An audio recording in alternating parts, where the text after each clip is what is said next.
And a guy goes, yeah, I slipped in some jizz, but why did the guy yell marmalade? That's sick, man. Good evening, ladies and gentlemen. Welcome to Where's Carl, our Walking Dead podcast here on the Monkey Caviar Podcast Network. I'm Tiny, your host. With me, as always, is the man who would never stand with me on a trash can while I shot my head off. Adam Levy. Adam, how are you tonight? I'm doing great, Mike. How you doing? I am good. I got the camera stuck on me because I feel overimportant.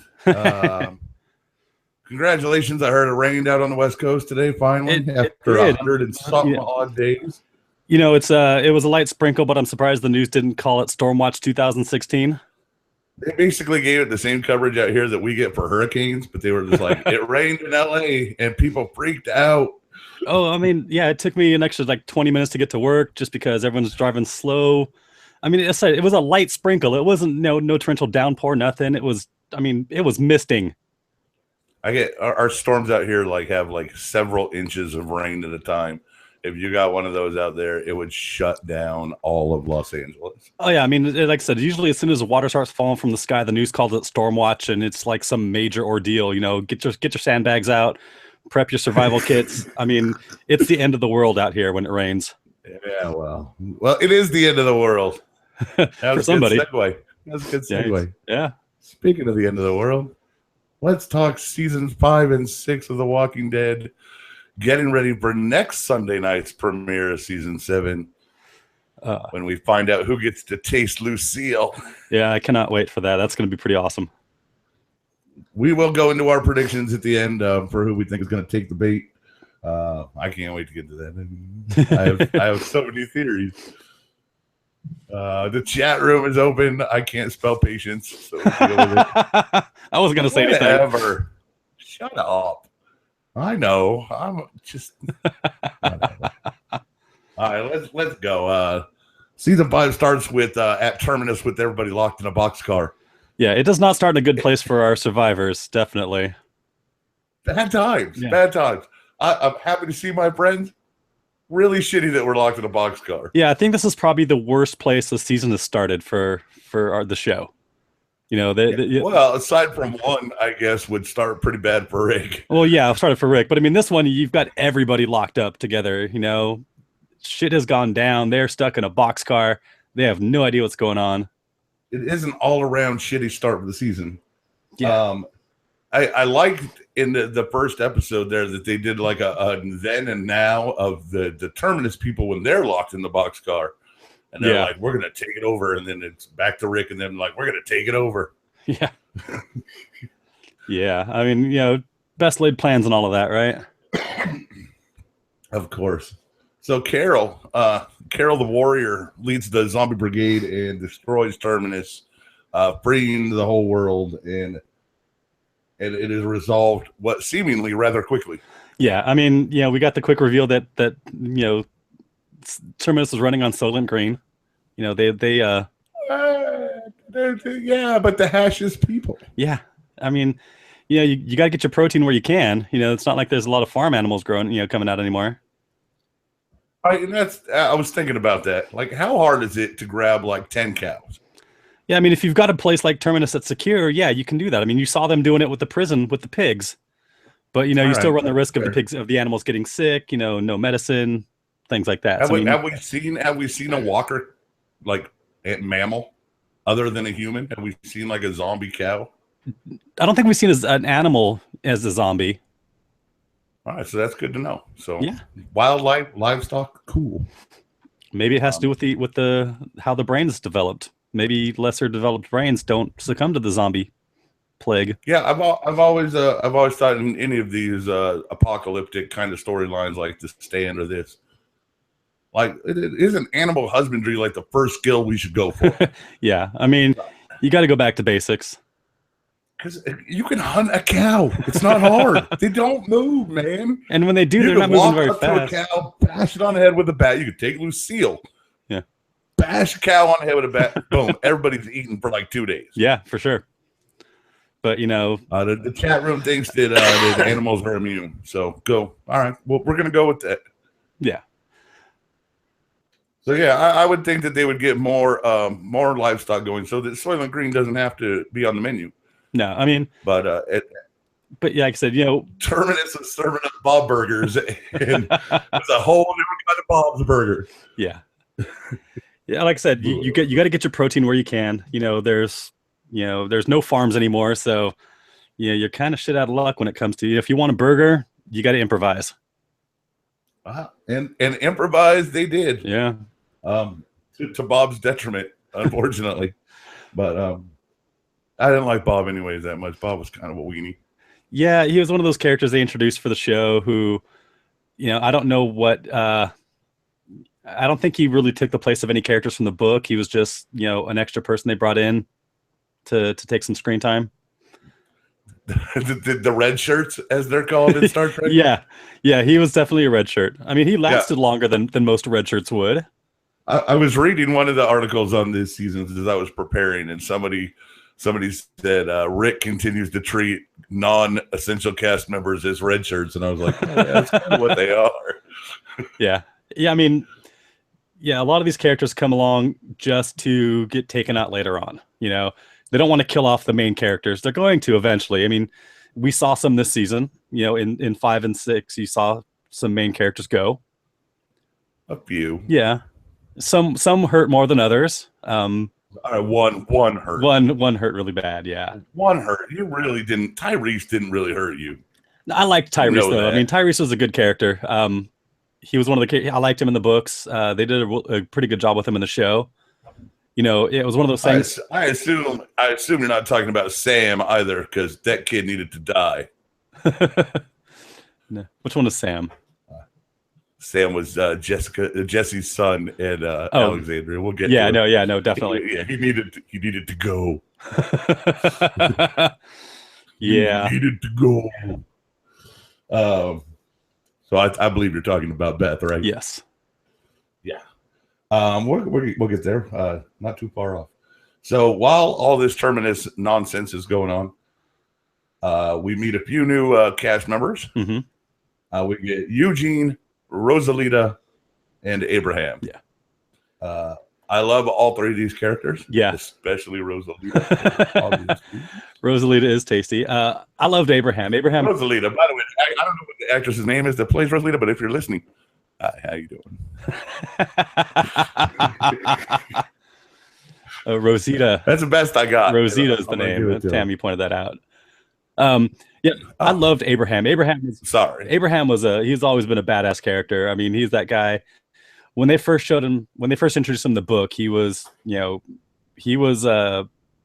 to toe with Rick for like leadership of the group. He wanted, he had his own ideas of what should be done, and he was not afraid to butt heads with Rick.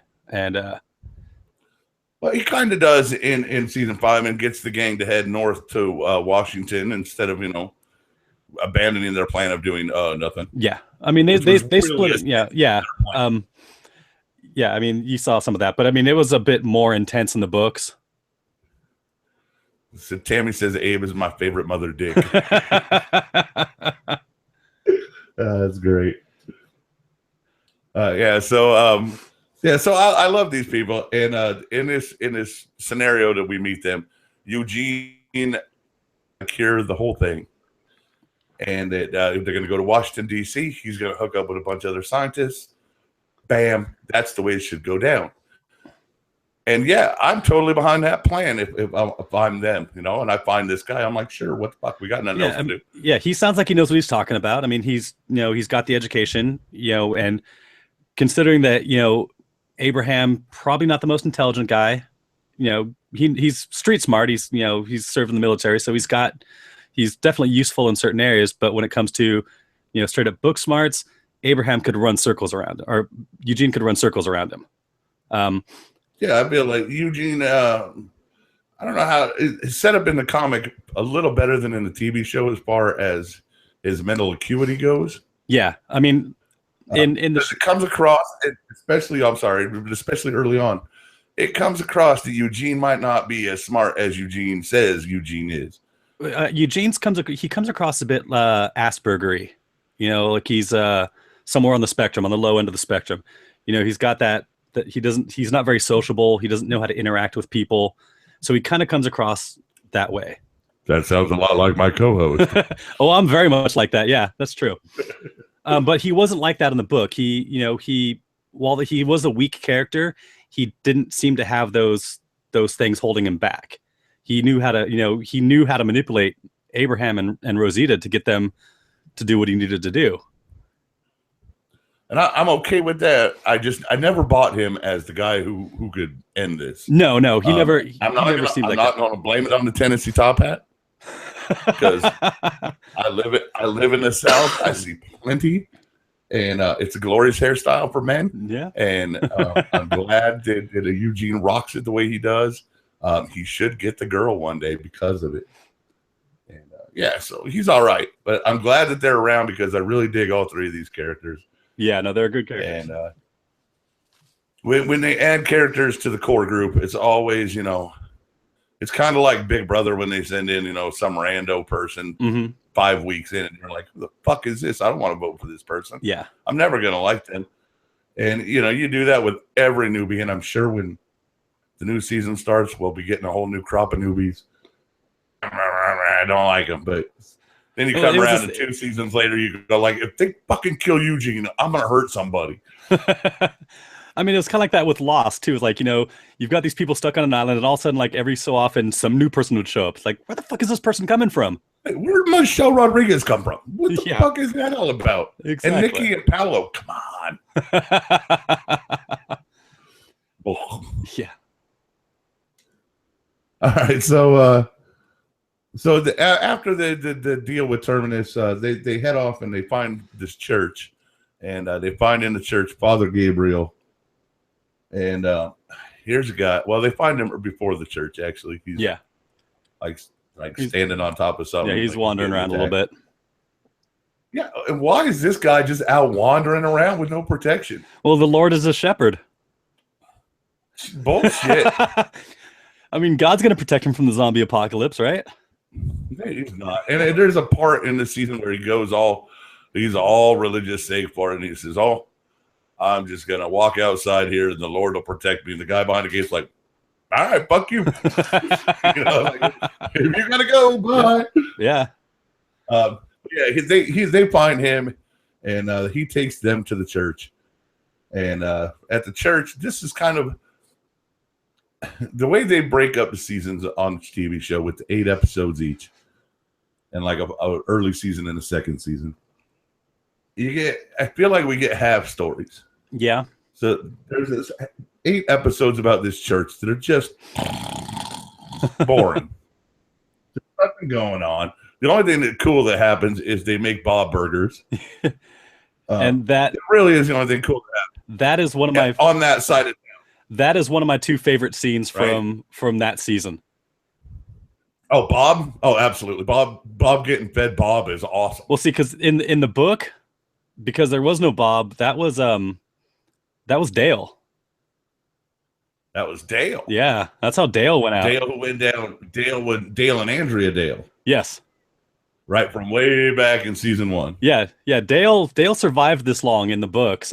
He got bitten. And Andrea's still alive in the book. Yes. Dale got bitten, went off to go die on his own, and it wasn't in the show. It was the survivors from Terminus. In the book, it was a whole different group. It was just called the Hunters. And it was like these 5 or 6 people that were just going around finding survivors and eating them because they wanted meat. But I mean, the scene was almost identical where Bob wakes up and finds out that they've been cooking him, and the whole like, I'm infected, motherfuckers, and they start spitting the food out. I mean, that was pretty much identical to the book. The outcome was a bit different. Similar but different. In the book, Rick took a group of people from the church and tracked these hunters down. And Rick comes out of the clearing by himself, first of all, and he sees these guys, and he's like, "Yeah, what's going on?" And they're like, "Oh yeah, we've been following you. We're gonna kill you all. We're eventually gonna eat you." And Rick's like, "Yeah, I'm not sure that's gonna be. I'm sure that's not gonna fly." And they're like, "What do you mean?" He's like, "That one." Shot rings out from nowhere, and one of them drops. And all of a sudden they start crapping their pants, and then Rick brings everyone out, and they's like, "Oh look, okay, we'll leave you alone." And Rick's like, "Nah, fuck you, kill them all." and the group just takes them all down. And that was one of the most badass Rick moments in the book, when Rick's just like, you know what, fuck you. I'm totally cool with that, and I needed that. I need that scene in the show because of what the Hilltop asked them to do.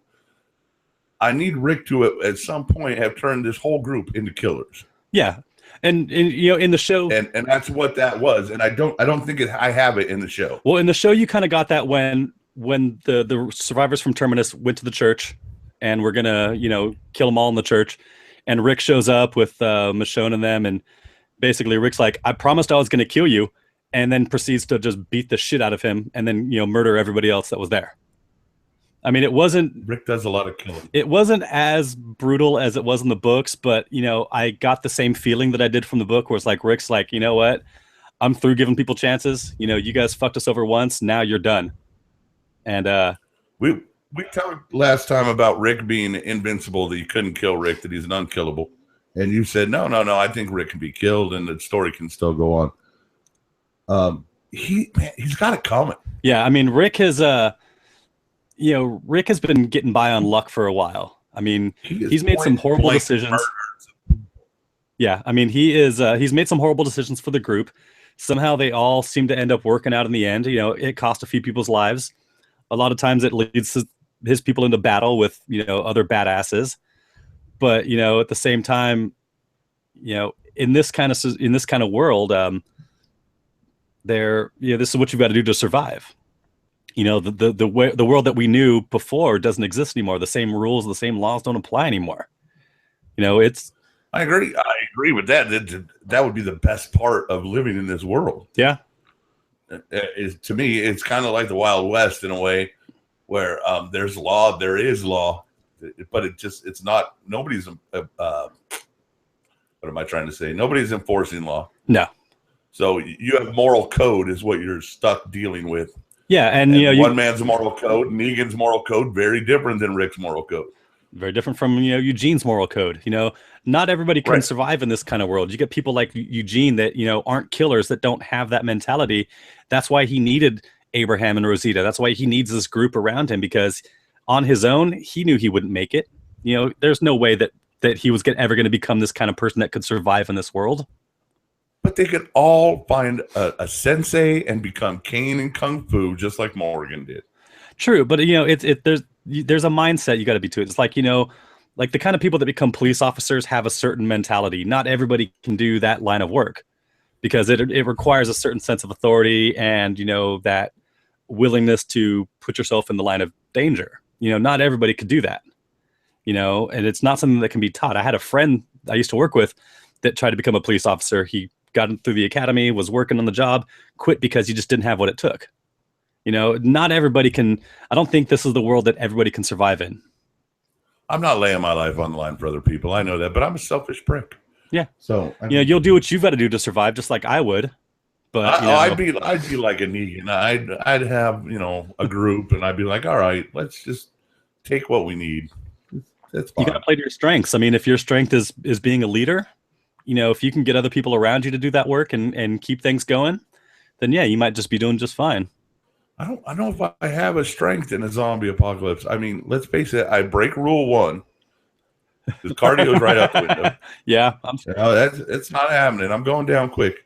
So I'm gonna sit up here in my second story house, and for as long as I can, really. If I have to, you know, bash through a wall to get to my neighbor's house, I'm gonna do that. And then I'm kind of screwed and out of houses, but you know, yeah. I'll venture down the stairs if they're clear. Yeah. I have a dog. Yeah, I mean, but you know, it's interesting to see what, you know, how this world changes people. You know, how right. And I mean, Father Gabriel is a perfect example of this, as he locks the doors to his church and keeps out his parishioners in the, you know, the zenith of all this madness that's going on, because he's just frightened. He's just a frightened man. Yeah, I mean, Rick's a great example too. I mean, Rick was a law officer, and now he wakes up in this world where the law doesn't mean anything anymore. You know, to see how he's changed. You know, he's willing to take people's lives to keep himself alive, to keep his friends and his family alive. I mean, that's something you wouldn't do as a police officer if, you know, society was still functioning. I would hope we could find a cop in our group. That would be fun. Yeah. I also hope I can find a horticulturist, but you know, they're important things. Yeah. All right, so Daryl and Carol skate out to after this car that has the big white cross on the back, which is the same as people that abducted Beth. So they go tearing off after it, and they end up in Atlanta again. Mm-hmm. Again, for those of you who've never been to Atlanta, horrible place. Don't ever go there. Oh, it's awful. It's awful. Not the people. Some of the people there, I'm sure, are wonderful. But, the city is awful. So anyways, they go in there, and this is the most entertaining part of the first half of the season to me, is everything that goes on with Noah in the hospital. Yeah. Like I said, everything at the church is kind of just, we're killing time until we go somewhere else. Yeah. And this was actually like, we have people in some severe danger. Let's get them. As they're searching, Carol gets hit by a car, and they take her in. Beth is dealing with this weirdo doctor in there. And basically, if they save your life, you're indebted to them forever. It's the way it is. Yeah. I mean, you know, they're wasting precious resources to save somebody's life. You know, they're going to find a way to make you pay for it. I mean, you know, nothing's free in this world anymore. Nothing's free in this world now. No, but even now, even more so when resources are limited and there's not producing anything else anymore. You know, if you're using something valuable like medicine to save somebody's life, you know, you damn well sure you're going to get your money's worth from it. It might be easier to get healthcare after the apocalypse than before. Yeah, I mean, the wait times are going to be a lot shorter. So a lot goes down. They capture a couple of guys, and they work an exchange deal for Beth and Carol, and it goes sideways. Beth stabs the chick. Beth gets shot. Daryl shoots the chick right in the face. That was awesome. Yeah.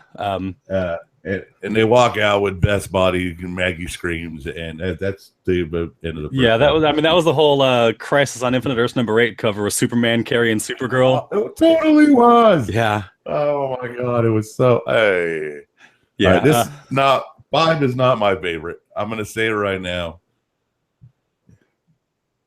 Well, I thought the first half of 5 was much better than the second half of 4.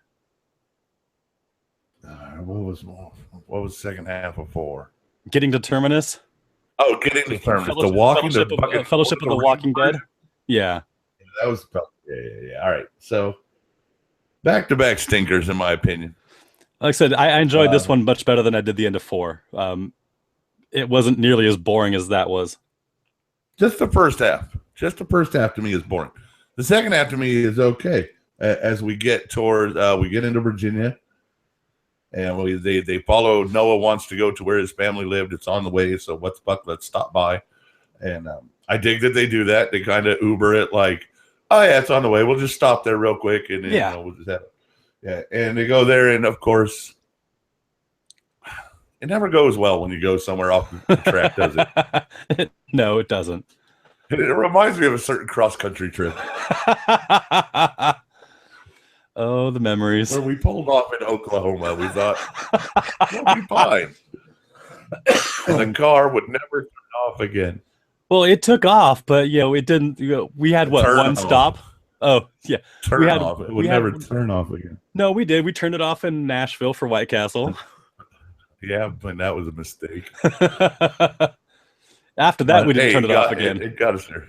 One day we will do a podcast on that entire journey. Sure.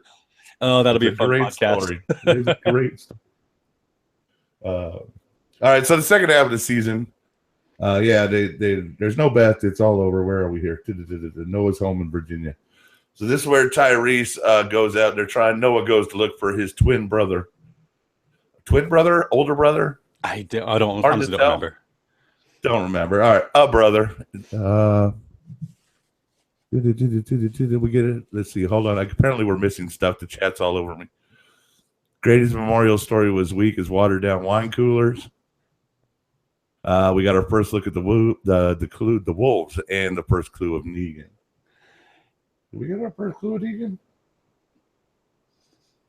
Oh, I guess he was Dwight, huh? Yeah, he might have. Yeah, you start seeing well, you start seeing the W's carved into trees and into zombies' heads. You know, that was all a mystery at the time. Well, but we're not even there yet. We got to get through Tyrese first. Well, I thought we started seeing the W's before they finished off the people from Terminus. I mean, started seeing some of that stuff on the trees. I mean, it was, but the way they set that up at the time, it looked like it had to do with the people from Terminus. There was nothing to suggest that there was another group of people, pulling these strings. Yeah, that's, and I'm gonna say I fell for it because I thought it was all rolled into Terminus as one thing with the me too. Until they brought it in later on. Yeah. So okay, that's not there. So after Tyrese goes down, we meet Aaron, and Aaron tells him about Alexandria, and now we're really off. Yeah, because Alexandria is where things go down. Yeah, yeah, and this is a change from the book. In the book, it was just I think it was Sanctuary. It wasn't called Alexandria. Right, I think it was Sanctuary. But it's the same thing. It was a gated community that had taken Rick and his crew in. I can't remember the name of the woman that was running the place. Deanna. In the book, Deanna's character was a man. The change to a woman running the community, was fine. It didn't change the story at all. You still had a strong leader running this place. But yeah, and this is one of those kind of like calm before the storm moments. Everyone gets into town, and of course they're all skeptical when they get there because all the run-ins they've had with people beforehand have all kind of gone disastrously. With Woodbury, with Terminus, it hasn't gone very well. The governor did not lay the groundwork for friendly communities. No, and then Terminus just kind of made that worse. So the group has every reason to be suspicious when they come across a large group of survivors in a gated room, in a gated area. And I wouldn't blame them because, you're basing this stuff on past experiences, and your past experiences have sucked ass. They have not been good. No. Tammy says on the wall behind Michonne was spray painted "Wolves aren't far" when they were in Noah's house. There you go. So yeah, they were at Noah's house. So we meet a bunch of new characters here too. We get Aaron, and he's our first gay Walking Dead person that we know of. I believe so. Though we're leaving Daryl questionable. He's questioned. I think Daryl's just asexual at this point. If Daryl's gay, I'm okay with that. It doesn't change how I feel about Daryl, but no. And I think there was times, and Aaron took him out and wanted him to be the new recruiter for. So that was their part of the second half of this was they'd go out and bomb around and find people. Yeah. Meh. So maybe there was a little, they got good gaydar. When you say bum around, were you thinking something completely different? Way to take it that way. All right, good. Yeah, we got to end season 5 because we were running way long. Yeah. So then everything goes bad, and there's Pete, and Pete's an alcoholic who beats his wife. And Rick ain't having none of that. Rick wants to bang the wife. Rick wants to bang his wife. So the only way to bang his wife is kill him. So Rick goes over it and gets in somebody else's business, and he puts on a uniform and thinks he's a real cop. Yeah. And that there's real laws, and Pete's not having none of that. And they fight in the street, and Rick kills him. Well, he doesn't kill him then. No, not yet. He lets him go, and then Pete comes back to the town meeting and is like brandishing weapons and kills the rando, Deanna's husband. Well, who was it that left the gate open that let the walkers into the city? Who left the gate open? It was Nicholas. Okay. Was it not? Yeah, I think you're right. Tara. Nope, Tara. No, that was from before. I mean, Dinah Tammy's in the chat. She'll correct me if we're wrong. Yeah. She's good. No. I think Gabriel left the gate open. Oh, yeah. That's who it was. Remember when I said he's going to walk out there and the Lord will protect him, blah, blah, blah, blah, blah? Yes, that's right. It was Gabriel left the goddamn gate open. Yeah. But yeah, so some walkers come in. Some people go and kill the walkers. Then Pete kills Deanna's husband. And Pete kills Deanna's husband. And then Deanna gives him the okay to kill him. Yeah, Deanna gives him the okay to kill him, and he puts the bullet in his head, and then Morgan walks out the corner. Hey, Rick, what up, bro? yeah, that was a nice way to end the season. It was a good way to end the season. Especially since we know, because we if you the first half, the last half of season 4, all the little callbacks at the end of the credits, we have of like Morgan making his way to Terminus, then to finally see him show up in Alexandria was a nice little make us wait half the season for him to show up. But it was nice that they brought him back. Right, and then we get our first. Oh, that's right. Tammy talks about Carol traumatizing Sam. Yeah, let's not leave out Sam. All right, yeah. One, Carol's mind fucking Sam is brilliant. Yeah. I'll give you that. Sam was not long for this world, so it really falls on a bad character. But way to go for Carol for just traumatizing the poor kid. He was an asshole. This kid was the worst. I hated this kid. I don't, it's hard to hate a kid. It really is. It was hard. Well, it's not hard to hate Joffrey, but it's hard to hate most kids. Yeah. Yeah. I mean, really hateable. And it was funny to see Carol turn into like Susie Homemaker, / the devil.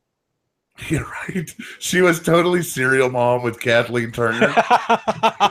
That's right. I completely forgot about that. Yeah, totally. She's got this little button-up cardigan, and she's got a casserole for everybody. And she's baking cookies and threatening kids. Pocket. And she's got a knife in her back pocket, and she's sticking it to your throat. Yeah, baking cookies and terrorizing kids. He was right. Carol was the best. Yeah. So when Sam goes down, that's glorious. Yeah, I mean, you figured if anybody was going to fuck that escape up, it was going to be Sam. And he did. Yeah. All right. So, wait, we're not to Sam's death yet. No, we've got a little ways to go. But talking a little early. I'm sorry. I got so excited. So season 6 opens, and we find the Horde. All right. Yeah. First of all, they have the Horde contained. Why not think of a way to deal with the Horde right there? Yeah, I mean, you figure there was probably a couple thousand in that pit. It was a time-consuming task. It would have. I mean, it would have been slow. Figure out how to take them out from a distance without attracting more of them. But yeah, I mean, if they would have really thought about it, they probably could have come up with something. Again, 1,000,000 rocks and time equals a solution. Throw a couple Molotov cocktails in there. Let them all catch on fire. But no, I get the gist of their plan. Their plan is to parade the walkers away from their town and out of this gorge into which they have all fallen. It's a good plan, like any plan Rick devises. Solid, well thought out. No surprises. It totally went off perfect, right? Oh, yeah, totally. Until it didn't go off perfectly. They never do. No. They never go off without a hitch. Just once in the show, I'd like to see them come up with a plan and have it actually work perfectly. I want to see Rick. One episode, right? I want to see Rick. One-off. I want to see Rick stand there, light up a cigar, and says, "I love it when a plan comes together."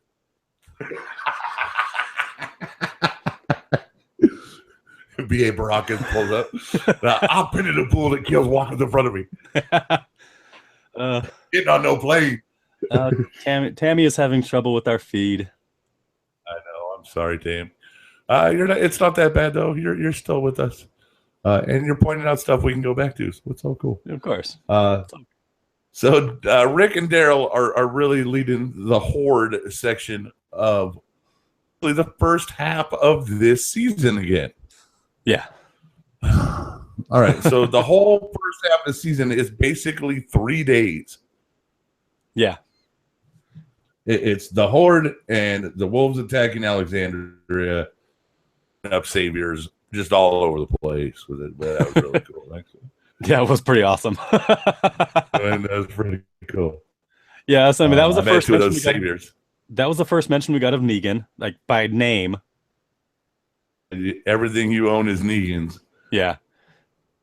So Daryl decided to share the rocket launcher with them. Shares the rocket launcher with them and blows them off of the street. Yeah, that part I was not expecting that. right? So there's the group that's with the Horde, which is pretty much everybody but Carol, Glenn, Maggie. They're back at Alexandria. Everybody else is off dealing with the Horde. Yeah. Rick, Rosita, Abraham, Daryl. They're all out there doing that. Yeah. Morgan's with them now. Plus a handful of people from the town are out there running around with them. Including Shady Nicholas the Cowardly. Yeah. So it starts. This thing kind of breaks this season. This kind of breaks into like 4 or 5 storylines. Did we cover? You have Glenn and Nicholas. We didn't cover the death of Noah yet, did we?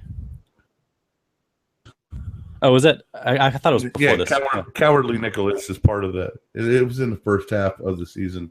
Okay. It might have been at the end of the other season. I don't remember. I didn't write it down. But yeah, we'll cover that. So, in his cowardice, Nicholas, with Glenn. No, yeah, they're trying to move the herd when it happens. Okay. They're trying to clear a particular area that's making noise. Oh, that's right. That's right. And Glenn and Nicholas get stuck in a rotating door. Yeah. And Nicholas pushes for his safety over theirs.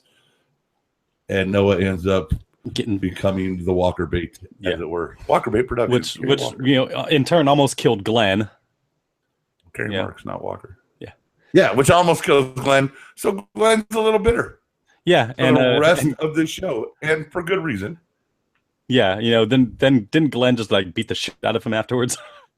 Yeah. Glenn fucks him up, and then Rick's taking like volunteers to help move the Horde, and Glenn's like, "Don't you do it? Don't you do it? Don't you do it? Don't you do it?" And he's like, "No, I'm gonna help him." Glenn's like, "Man, I'm gonna fucking kill you." So yeah, well together those two. No, but Nicholas is sometimes very cowardly. You never forget. I understand the need for a cowardly character because you need to not care when the red shirts die. No. And the show does a great job of giving you these cowardly characters. Yeah. You kind of want to see them go down. Yeah. But ultimately, it's true. Yeah. Tammy's back. Forward, Glenn and Nicholas get separated, and they go off on their own little adventure, and we'll get to that in a minute. Attack Alexandria. And this is where Carol goes, call her ninja stealth mode. She's dressing as one of the wolves. She's taking them out. She's taking Mortgage as a fake hostage. They're having a ball. Yeah, but see, and the wolf attack is where the migration plan really went awry. I mean, they were doing just fine until all of a sudden that horn started going off, and the walkers started like, "Ooh, something else over there."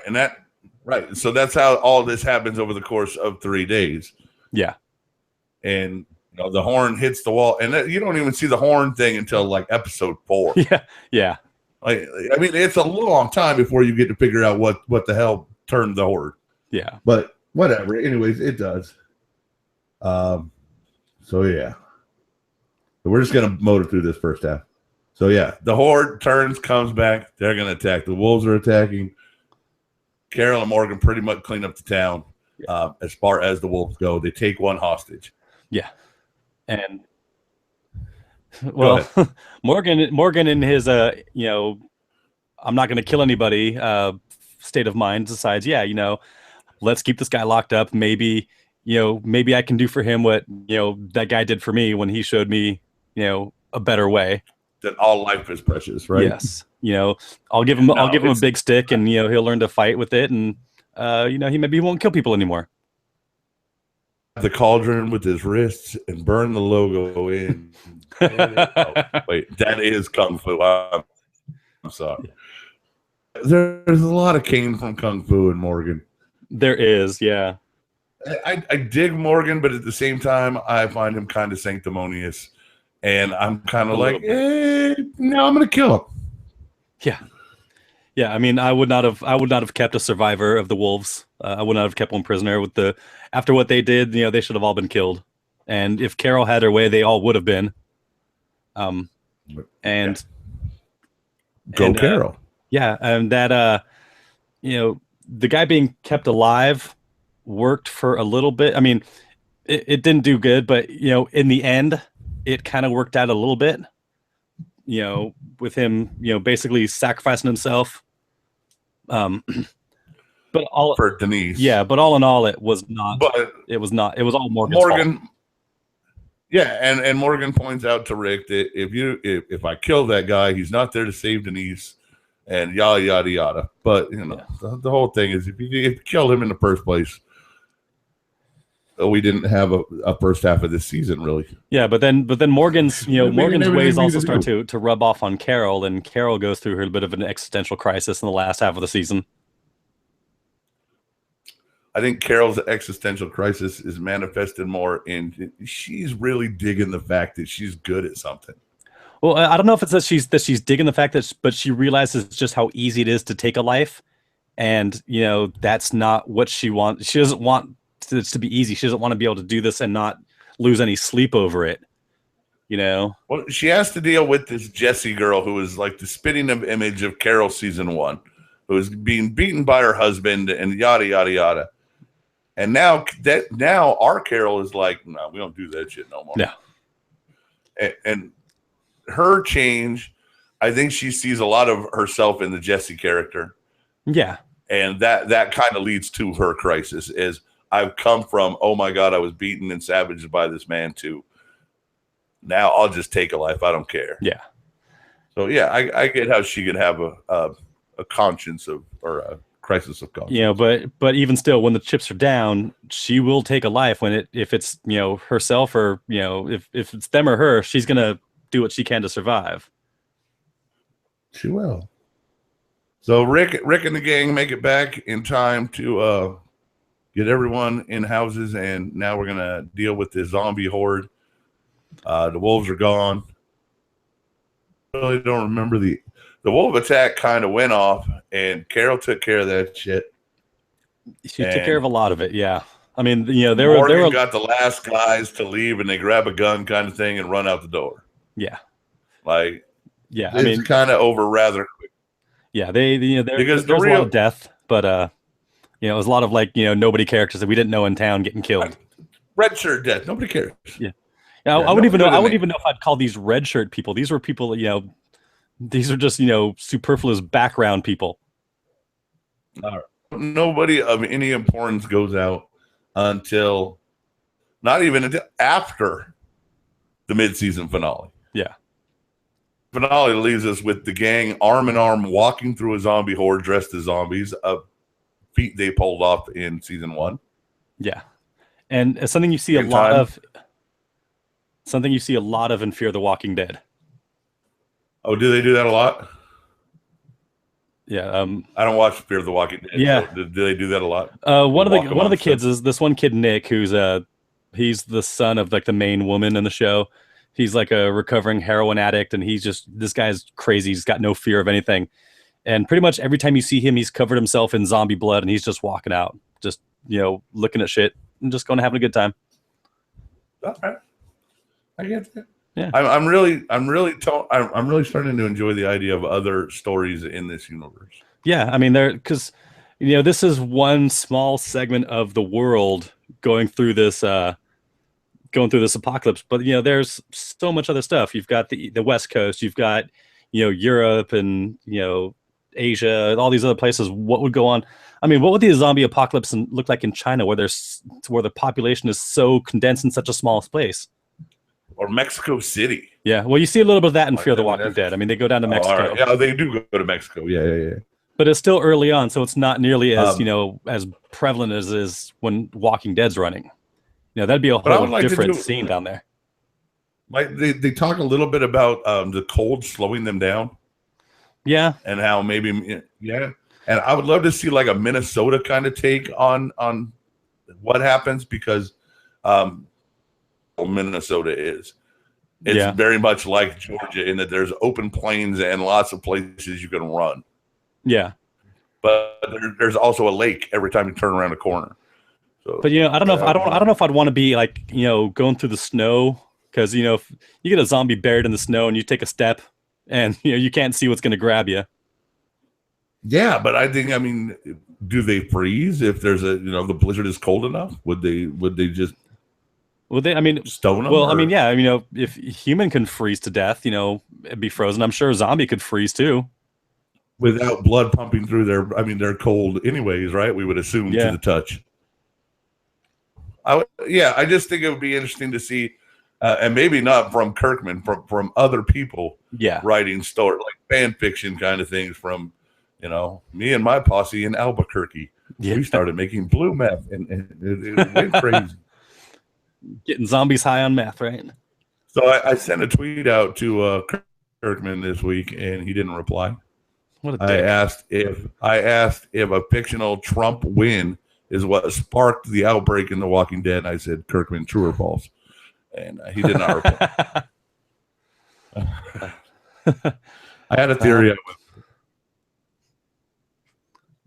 And so at the mid-season break, when we come back, all fucking kinds of shit goes down, and it's awesome. Again, the second half of the season's tearing apart the first half of the season. Yeah, I mean, yeah, the second half was definitely better than the first half. I mean, I enjoyed the first half of the season.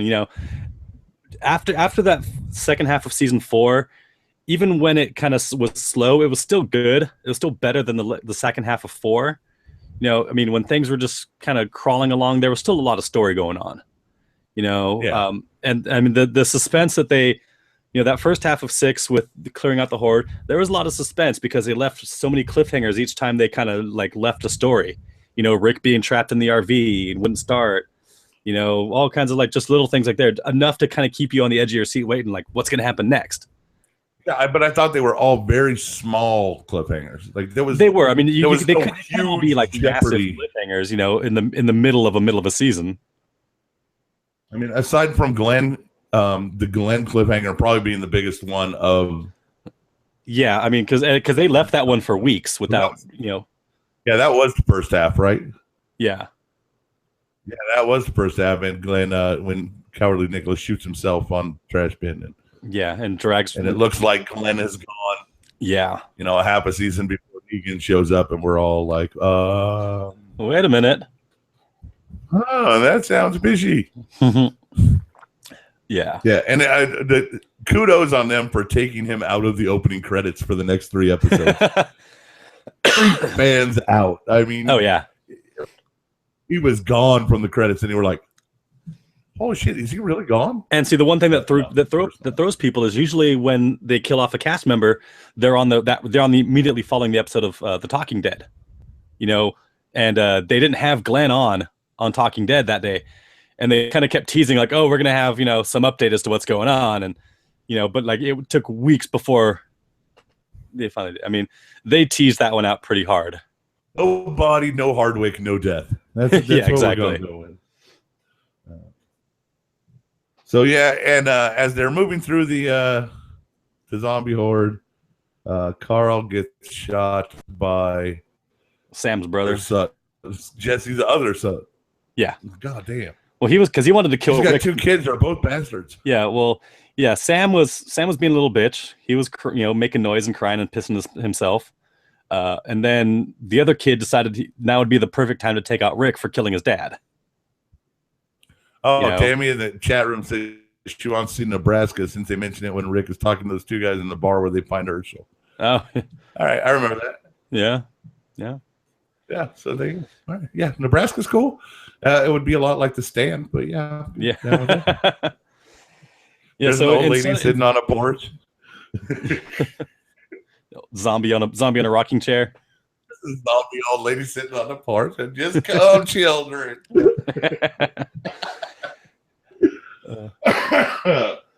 Yeah, we need a Walking Dead story from the zombies' point of view.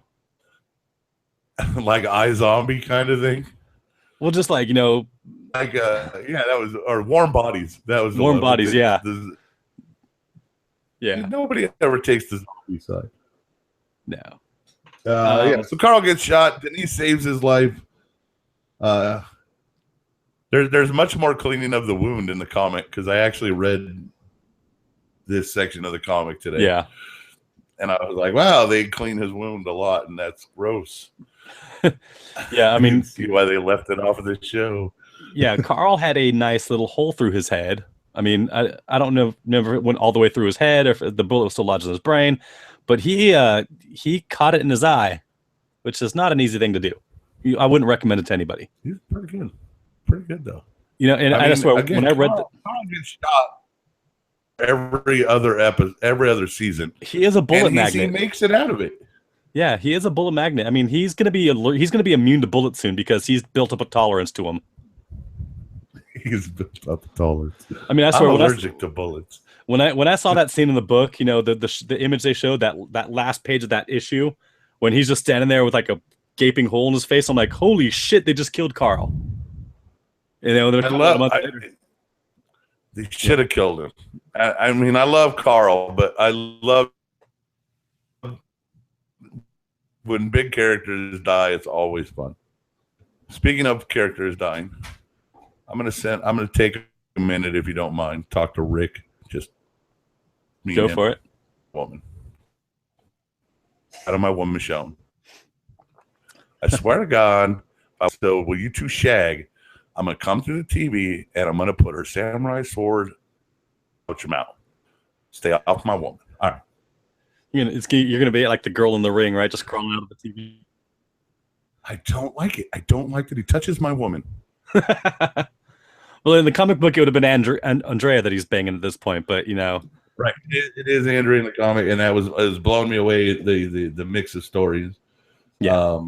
The way they mix them up, because, like I said, some people are dead in the comic that aren't in the show. Ron was the kid that shot Carl, or as Tammy calls him, Porch Dick Jr. Porch Dick Jr. Nice. I like that one. Yeah.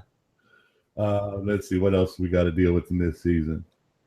Oh, Jesus. Let's talk Jesus. Oh, Jesus, yeah. We mean Jesus. I dug Jesus when they first brought him in. I mean, that guy, he was badass. He's badass, right? I was digging him. He gets the better of Daryl and them, and then, steals their truck with all the supplies, and it's just like, boop, I'm gone. Hey, thanks. Yeah, gone, done. He's great. And Jesus is our connection to the hilltop. Yeah. And Gregory and our deal to Maggie makes the deal. Our group will take on Negan for basically half your shit. So becoming Negan by taking out Negan. Yeah, but they're doing it for the right reasons, Oh, the right reason. Yeah. Those make perfect sense, especially in this election year when the right reasons are so black and white. Yes, they are. So we get Hilltop. We get the second of the three major communities that have been established in this part of the country post zombie apocalypse. We also hear a little bit about the fourth. Yeah, members of the kingdom. So we don't know who they really are at this point, but yeah, we do see some of these people who we will learn to we've come to learn that they are part of the kingdom. Yeah. With King Ezekiel and Shiva. Oh man, it's gonna be so good. There's a lot of good stuff coming this season, man. It's gonna be great. Yeah. Well, I mean, it could really stretch this next major story out over like 2 seasons. Well, they just got picked up for season 8 today. So yeah. That's good news. So at least there'll be 2 more. On how things shake out, that could be a very nice deal for Mr. Jeffrey Dean Morgan. He might last more than an episode, I'm guessing. Yeah, I think he'll be around for a little bit. So I tried to go on IMDb and do some sleuthing to find out who it is. The Lucille, right? Okay. Look on how many episodes, and then I can deduce from this. No, I can't. I have no idea. They haven't put up anything for this season, so that's as much as Daryl is hating on him. I am thinking there may be a fling with him and Jesus. Ooh. I mean, Daryl does have those little wings on the back of his vest, I'm telling you, see, Son of God, Jesus, Daryl. I get it. Maybe Tammy's on it. I told you, we're on it with this. Daryl's a gay thing. Daryl's a gay. I don't care if he is. I don't care what he does as long as he doesn't touch Michonne. And the way it's looking, he's not going to. He's not gonna. Yeah, so good. There is a significant death in the middle of the season, and our glorious Dr. Denise, goes out by the hands of some saviors, and she takes an arrow in the head. And in the comic, I found it interesting. Arrow did not go through Denise's head, but instead went through Abraham. Went to Abraham, yeah. Yeah, I mean, this is, once Rick and company decide that they're going to take on the saviors, things go from like 0 to 60 real quick. Really fast. Like that escalated quickly. Yeah, seriously. They get that they find that base that they think is the saviors, and they just go through and just kill every fucking person they find there. I mean, they didn't waste a single moment. They're just like, hey, you guys know Negan? Yeah, boom, you're dead. It's like, all right. Opening shots have been fired. Yeah, and they take out like 2 camps, and they think it's all over. Like, all right, we broke them. Yeah. It's never that easy, man. No. It's never that easy. And who pays the price for it but sweet little Denise? Poor Denise. Yeah. I knew Denise as Schmidt's former girlfriend on New Girl. And I was sad to see Denise go. I liked Denise. Yeah. And especially, and it's one of those things like, because she had just told, her and Tara had just fallen in love, and, she had told Tara that she loves her, and Tara didn't tell her back. And, shit, when that kind of stuff happens, never ends well for one of the two people. Never. Yeah, it's always bad. So Carol and Maggie get taken by the saviors, and Alicia Witt is their captor. If I'm ever held hostage, please let Alicia Witt be the one that holds me hostage. Yeah, I mean, maybe clean her up a little bit, but yeah, I've always had a thing for Alicia Witt. Oh, I don't care if she's dirty. I don't. She's so. Oh yeah. Yeah. It's way like that stupid sitcom with Sybil Shepherd. Way back. I forgot about that. Yeah, Sybil. She was Sybil Shepherd's daughter on the show. It was back. Yeah, I'm. That episode's really. I guess it's a couple episodes. A bit with Maggie and Carol when they're apt. Those are some pretty profound Carol acting shop episodes. Oh yeah, I mean, you see Carol go through a full range of emotions. Kind of like playing like the whole "I'm scared for my life," using that to lure them in, and then when she gets her chance, Carol just starts taking feeds her to a zombie. Yeah, impales her and feeds her to a zombie. Yeah. So she kills the one person in the room with her to get out, and then she runs down, finds Alicia Witt's character, and just takes her out. It says, Tammy says, and Eugene found his balls. They were on Dwight the whole time. They were. We forgot to mention that Eugene is going to start manufacturing bullets. Yes. So that's a big news for us. It gives us a tradable commodity. Yeah, I mean, if you've ever played Settlers of Catan, you know how important that is. Yeah, I mean, bullets are a scarce resource in this world. Smith and Wesson ain't making more ammunition anymore. So, if you can find somebody, we're talking about scarce everything, food. I mean, there's no cans being produced, so everything is getting scarce. All supplies. Yeah. But when it comes to things that can kill people from far away, those are kind of useful. He needs to make some more of those rocket pellet grenades that Daryl used to blow up the saviors. So at this point, it's everybody's out looking for everybody, and everybody gets taken captive, and everybody ends up at the same place. Well, yeah, that whole sequence though was pretty fucking spectacular. Like they're driving, all of a sudden they see, a roadblock up ahead with a couple guys. Well, first they get out and talk to the guys. The road blocking of keeping them in is pretty awesome. And I love how it progressed. Like it started off with like them talking and then saying, Negan's gonna take all this shit, and it's like, nah. So they drive away, go down the next road, and the roadblock gets a little bit bigger. In the next spot, the roadblock's even bigger, and then they realize, shit, we got nowhere else to go.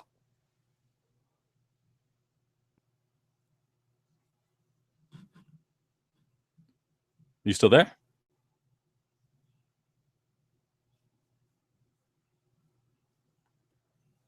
Uh-oh.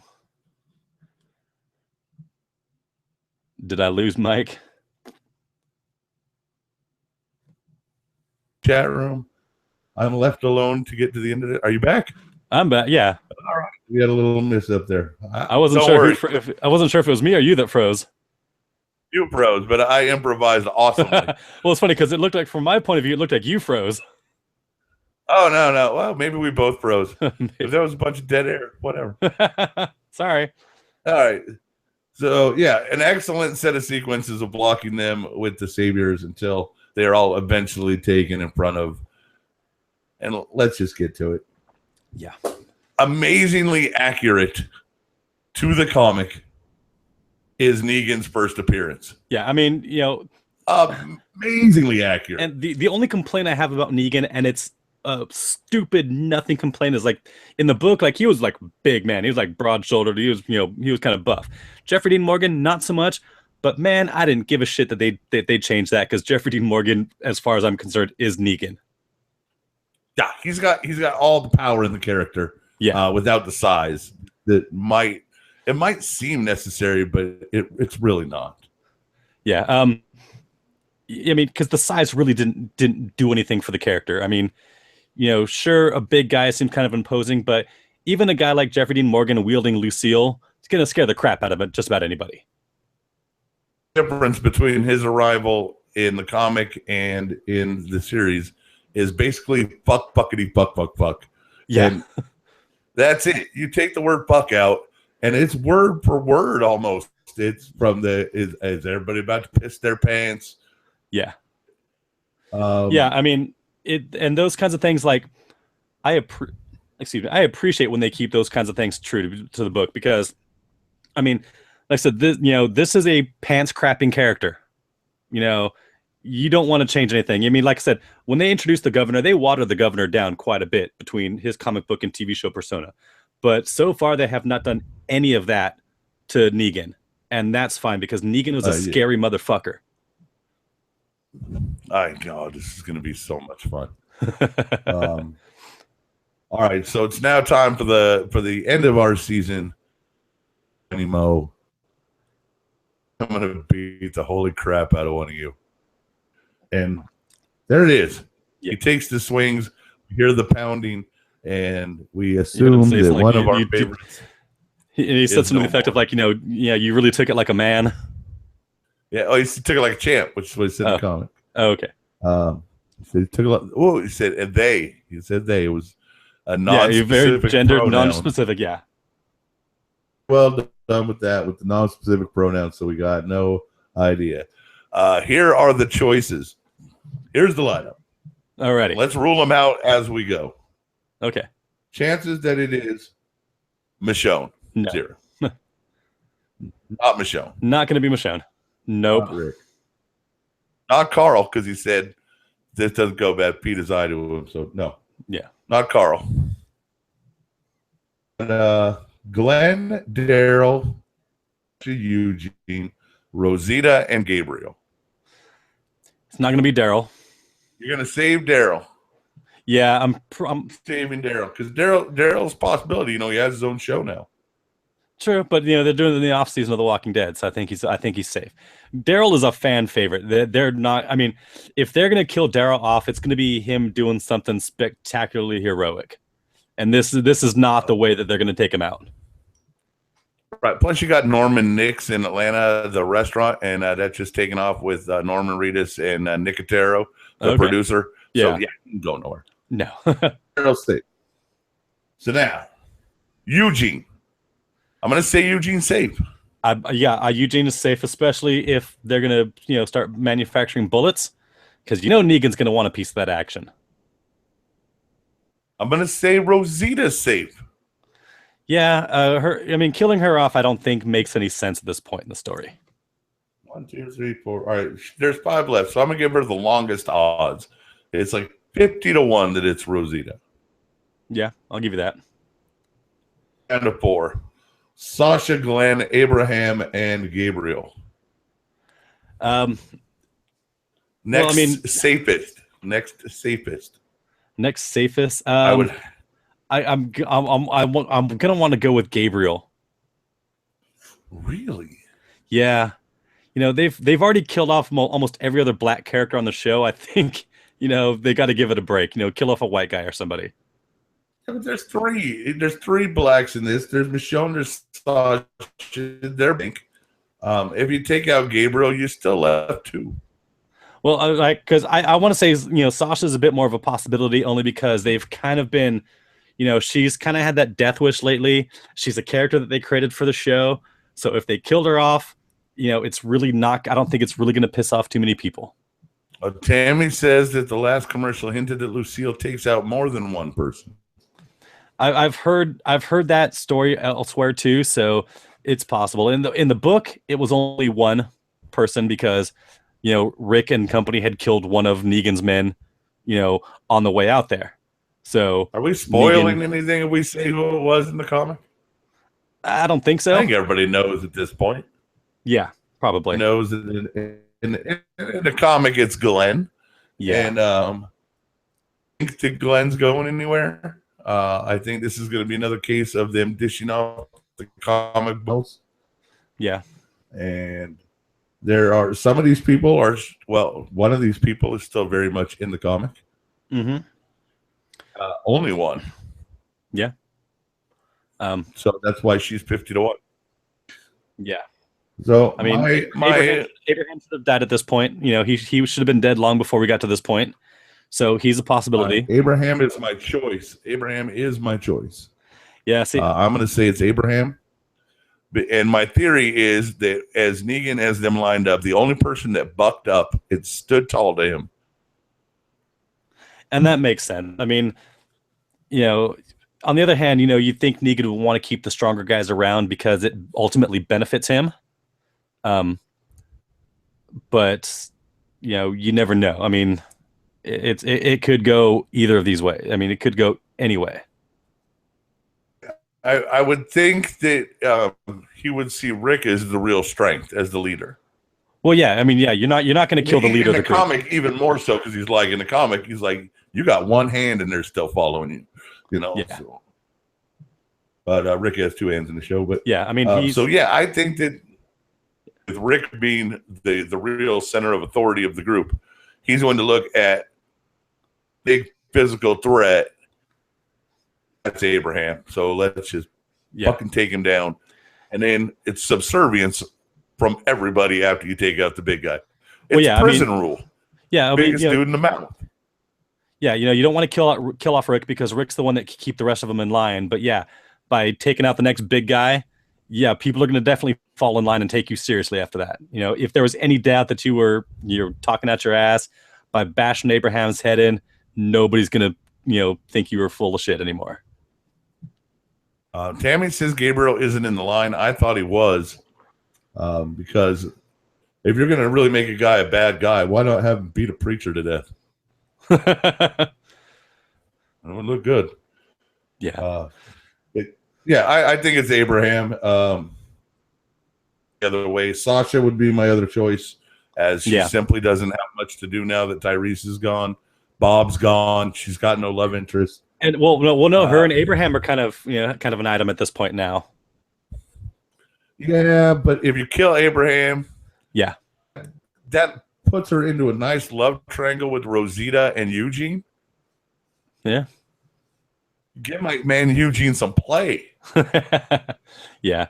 But like I said, this is kind of what happened with Denise. Denise finds her love, gets killed off. One of the, now that you've got Abraham and Rosita, or not Rosita, Sasha, this could be the perfect time to take one of them out. Absolutely. I agree. And that takes us to next week. Yeah. Kids, it all happens next week. Yeah. Next week, some questions will be answered and there will be some pants crapping.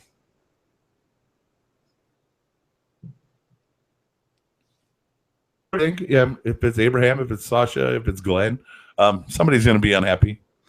Tammy's saying that Gabe's back in Alexandria with Judith. All right, that's fair. Yeah. All right, I'll buy that. Yeah. All right, well then it's not him. Okay. She said Spencer was Gabe kneeling. safe. So it's maybe Spencer. So who's Spencer? I forgot. He's one of the people from Alexandria. Tammy, who the fuck is Spencer? I don't even know Spencer. He was Only Spencer I know is from Survivor, and that's a whole different show. If Negan killed that guy off, that'd be hilarious. That'd be fucking awesome, right? He just walks into tribal camp. Brooks is like, what the fuck? Yeah, immunity from this, bitch. I want season 7 to be the season of laid. I want Carl to get laid, and I want Eugene to get laid. See, I don't, if they're following the book, I don't think Carl's gonna get laid just yet. I don't. Comic eventually. Not to my knowledge, but there's a lot I haven't read, so it's possible he may have been. Yeah. Because once because this leads up, this whole story, like the start of season 7 is going to lead into the all-out war storyline in the book, which was like a year-long story where Alexandria, Hilltop, and the Kingdom teamed up to take on Negan, and it wasn't just something that it took like 2 issues in the book. No, it took 12. It was a big, long storyline with a lot of shit happening, little skirmishes here and there. This is not an easy battle that these survivors are going to be facing. So, okay, we're getting the backstory here on who Deanna's remaining son, Rosita, banged him after Abe dumped her. That's right. Okay, I kind of remember. Yeah. Yes, I mean, so season 7, at least the first half of season 7 is going to be getting to know who all the players are. We're gonna get more about Negan. We're gonna meet the Kingdom and King Ezekiel and Sheba. So I think that this might be a little bit of a slower season, kind of setting things up. The second half of season 7 could be pretty goddamn intense. I want to know how soon into episode 1 are we going to find out? Or are we going to go? I think we're going to go back a little bit into the speech. We'll get the end of the speech again. You can cry. You can breathe. You can do all that. You can blink. But then will they show us before the opening credits? Yeah, I don't know. I mean, they do a great job of really dragging these things out when they want to. So we may have to wait until the credits. We may have to wait. I mean, they're going to have to answer. What I'm thinking. They're going to have to answer it soon, though. I mean, they've kept us in suspense, since the end of last season. I mean, nothing has been teased, nothing has been hinted at as far as to, who it could be. They've been pretty, tight-lipped about all of this stuff. I mean, everything with cast interviews, with any kind of publicity material, promotional stuff, nothing to make us think that, oh, maybe it's this person over this person. So, I mean, they're going to have. There hasn't been a lot, and I'm staying away from it as much as I can. Yeah, I'm staying away from Reddit and things like that because I don't like getting my stuff spoiled. No, and as a Survivor fan, it can get spoiled almost like the day they get back from the island. And there's 4 months in between Survivor's last taping and when it the live show is.